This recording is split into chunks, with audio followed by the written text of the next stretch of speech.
Giga Texas is pumping out Cybertrucks, and no one knows this better than Joe Tegtmeyer. Hi. Who's that?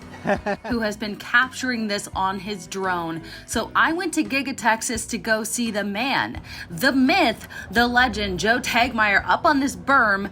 I got bitten by bugs for you so we could see what's going on today. Hey guys, you can see Joe Tegtmeyer behind me here on this hill, and we are out here at Giga Texas because Joe has been having many Cybertruck sightings lately, including seeing a full-on drive test of a Cybertruck the other day. So I wanted to come and meet him and see what exactly is going on.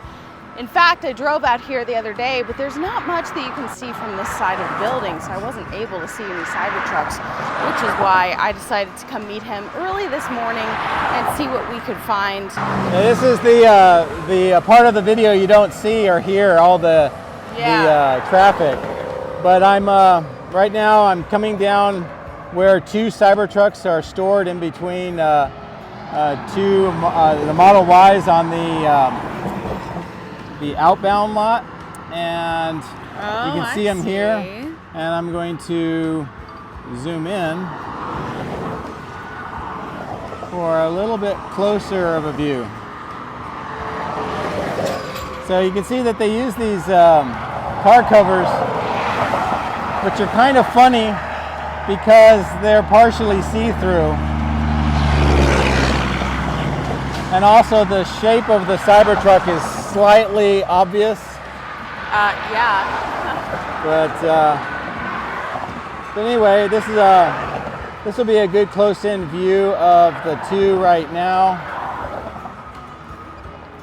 So you've been seeing a lot of Cybertruck activity here. Yeah, there's been quite a bit. You know, it was early July when they changed the shifts here from day, night, and swing to day and night, and that was right after they did some upgrades to the Model Y line. So now they're only using day and night shift, and then the swing shift has been moved over to the Cybertruck line. And then shortly after that, about mid-July, if you recall, the announcement came out that the first Cybertruck was produced here at Giga Texas. And since then, the employees that were moved over have been doing a lot of the work to get the Cybertruck line all ready to go. And they've been producing initially what was called release candidates, which are kind of like pre-production versions, but it's also a way to kind of test out the production line and also kind of figure out what's working, what's not, where are some bottlenecks. Some of it could be with the machinery, some of it could be with training, and some of it could be with logistics, the supply of materials. So they've been kind of working that out. I've also noticed on the southwest corner, particularly helpful because they removed the walls. That's where kind of the training and testing of the release candidate Cybertrucks has been taking place. But today when I looked over there, all of the Cybertrucks have been moved away. Now those two Cybertrucks that we're looking at right now, what side of the building are they on? They're on the east side, and what's the outbound transportation lot. That's where the Model Ys, soon the Cybertrucks. So nothing visible from here where we're standing? Not really, no. That's one of the reasons why the drone's so helpful. Yeah. But right now I've flown the drone to the very far east side of the facility. So this would be if you were maybe about a mile away from us on the other side of the factory from where we're standing. That's what you would see. So right now I'm actually maneuvering the drone to start getting some shots at the battery cathode plant. Looks like there's another delivery of a pre-assembled platform and machinery that's going into that tall opening. They're also starting to build another structure on the crash testing facility, and I'll bring the drone down in and we'll get some good views of that in just a second. One of the things you may not know is I can't take pictures and I can't do video at the same time, so I have to stop every once in a while, take some photos, and then resume with the video. So it's kind of a limitation I wish the drones would fix. Yeah. But otherwise, I don't know if you will be able to see this, but I'll share you with the video. You can see the delivery that's being made, and I'm going to get a photo of this. I'm going to zoom in. This gives you a good idea of the zoom capability. And then I'm going to resume the video here showing this delivery. And the interesting thing that they've been using is, like I said, these pre-assembled platforms and equipment, and then they build it up on the outside. So this is most likely the ground level of what will be a 7-story tall structure, and then they will move it in with these rails and slide it in for assembly. So it's pretty neat. You can see those red bars, those are called splitter bars, the load splitter bars, and it helps the crane keep the load level as they're moving it in, especially very large items. I don't know if you can take a look, but see the truck? Yeah. And how it compares to the size? Yeah. It's enormous. You know, and that's something I keep trying to do all the time, is show scale with what you see with the drone, but it's very difficult just because everything is so big, so everything looks small. Yeah. But here you can see the new structure being put in at the crash testing facility. Now this is where the equipment room is, where the motors pull a cable that goes through a trench that attaches to a dolly where the test car is, and it pulls it. And then right in this area where they're building the structure is the crash wall. And then around there is also where they have the cameras that they watch take the video and watch the event. And that gives you a pretty good idea of what that looks like. So let me get a photo of this.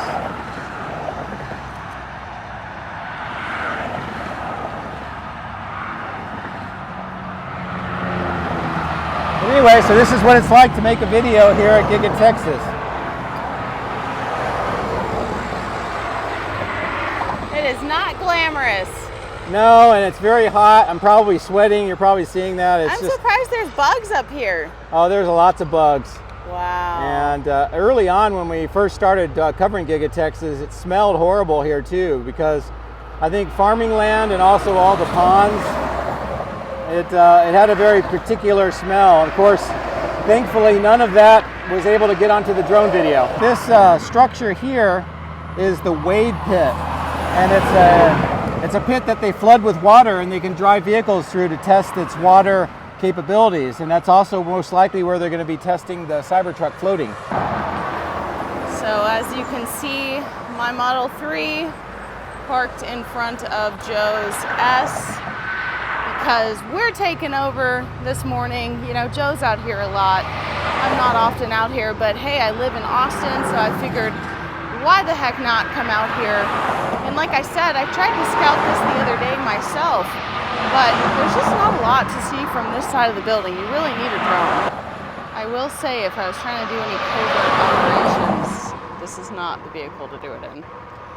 Anyway, as you can see, still a lot of work going on this side of the building, but you really need that drone. This is one of the only areas that you can kind of pull off the road here. They even set up these barriers now, and you don't really get bothered. However, some other areas, if you try to park, they're going to tell you to GTFO. Yes, I'm back in the car because the bugs are really bad out there. But it is pretty cool to come here when there is a Cybertruck sighting, even if it's covered. It's not hard to tell that it's a Cybertruck.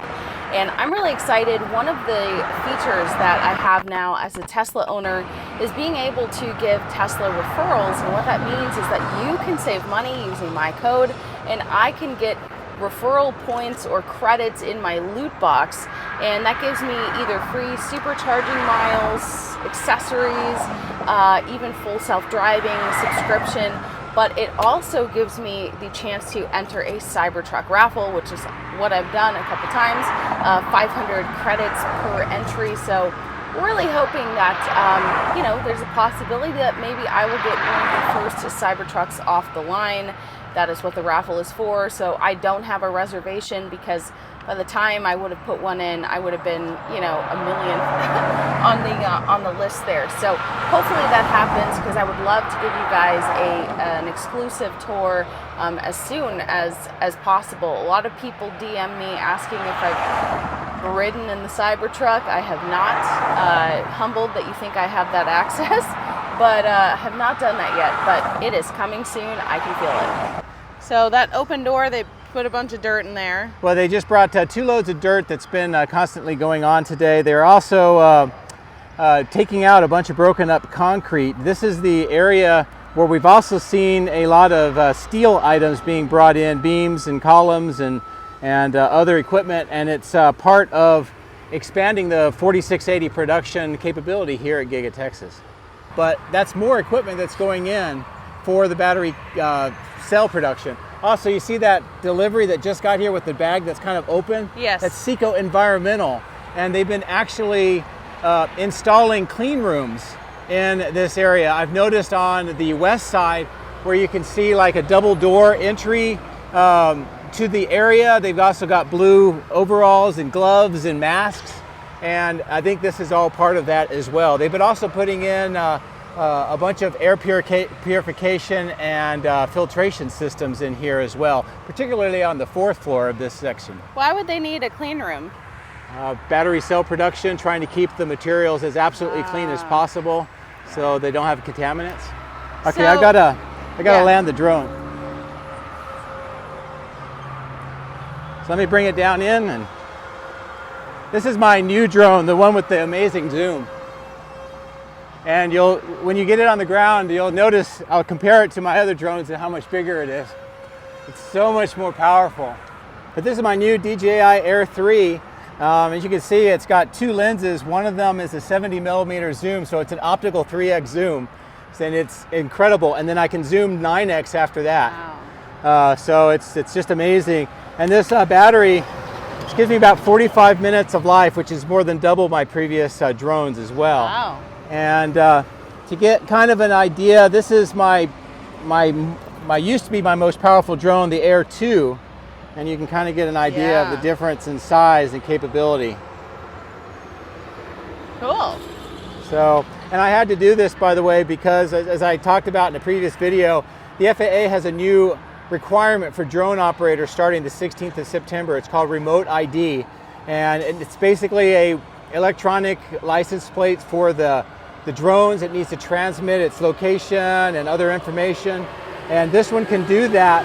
This one cannot. So I'm going to try to get a module to go on this to let me have this as a backup, but after the 16th of September, this one technically doesn't meet the requirements, but this one does. Wow. And of course the bonus is the much bigger zoom. Yeah. How much does that DJI go for? The way they sell it is kind of different trims, if you will. You get just the basic drone with just one battery and just the minimum stuff. I think it's around $1,100, $1,200. You get like the Fly More, which gives you more batteries and some more equipment. It's probably around $1,400 to $1,500. And if you get another one that has a different controller that has a screen on it already, I think that one's closer to $1,600, $1,700 or so. But this is a brand new drone. It just came out, and because of the requirements, I decided it was time to upgrade. Yeah, okay. And so, you know, part of the reason I was curious to meet you out here this morning, I mean, you come here how many times a week? 3 times a week, usually Monday, Wednesday, Friday. And I fly to capture the video that I need to make a video that I would release. It's probably about an hour and a half of flying, sometimes 2 hours of flying, depending on what I see. And you know, and then of course I drive back to San Antonio, so that takes a little bit of time as well. This is another drone that I use, by the way. This is the Mini 2, and this gives you an idea of the capability. This is one that I use a lot for close-in views. But also this one doesn't meet the requirements unless I get a module. I see. But yeah. 3 different types of drones that I use to make the videos. Wow. Well, I was going to say your patience is paying off because, I mean, have you seen like a test drive like the one you captured the other day? That was pretty extensive. It was. I was actually very fortunate. Normally I go out and I pre-fly where I'm going to fly. I take some pictures and just try to get a good idea of what's going on. And that's actually what I was doing at that time. And I noticed that there was that Cybertruck. It had the doors open, so I was able to come in and get the pictures. I switched to video, and just as I got the video going, it took off. So I was able to catch up to it and drive around. And that new drone, just with that optical zoom, really made a great image of it. Oh, it was phenomenal. But I've seen them, in the factory as well, down on the southwest side where they removed walls. There's kind of a testing and training location. And because the walls are gone, it was easy to see in there. So I've seen 3 or 4 just sitting there. I've seen a bunch of parts, everything from drive lines to steering racks to dashboards there as well. And then near that area, I've been able to, from a ground camera, look inside, and you can see part of the production line, and I've seen some Cybertrucks there. But what I can see is a small fraction of what the whole factory has. Right. And so there's a lot more going on than what we're able to see, and fortunate if we can see stuff outside. Just this morning there was 2 Cybertrucks. They were undercover. That is actually a change because yesterday evening Jeff Roberts flew and there were 3 of them, and they were configured differently at different parts of the outbound lot. So at least 5 have now come and 3 gone in the less than 24 hours.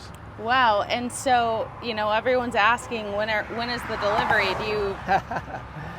That's a good question. I wish I knew, but I honestly think that it's going to be right towards the end of September. My guess is I think it's the 26th of September, which is a Tuesday. They've done a lot of their events, shareholders meetings and all that on a Tuesday, so that's why I came up with that particular date.